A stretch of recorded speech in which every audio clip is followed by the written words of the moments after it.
Arrêtons-nous maintenant sur les maladies neurodéveloppementales, telles que l'autisme qui touche 700 000 personnes en France.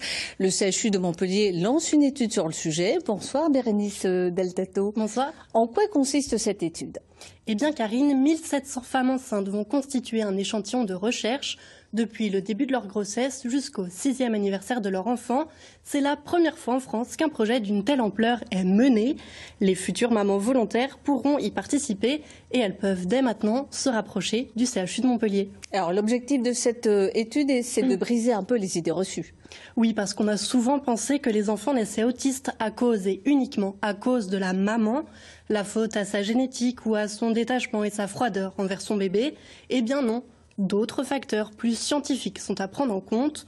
En fait, l'autisme dépend, les scientifiques l'ont prouvé, bien sûr d'un terrain génétique défavorable, mais surtout de l'environnement du bébé. Cet environnement, c'est la pollution, les pesticides ou encore les perturbateurs endocriniens. Alors on peut parler d'un problème de santé publique. Oui, on peut le dire, en effet, 15% des enfants en France sont touchés par ces troubles neurologiques du développement. Ça représente un enfant sur 6.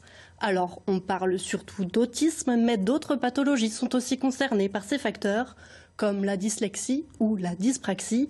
D'ailleurs, si vous voulez faire un geste pour soutenir ces maladies, vous pouvez faire une chose toute simple, porter du bleu. Vous avez déjà pris le pari du bleu aujourd'hui, et moi aussi. On a un peu anticipé parce que la journée pour sensibiliser à l'autisme, c'est ce dimanche, et porter du bleu ce jour-là, ça voudra dire se mobiliser pour les malades et leurs proches. Je remettrai du bleu dimanche, alors merci beaucoup Bérénice.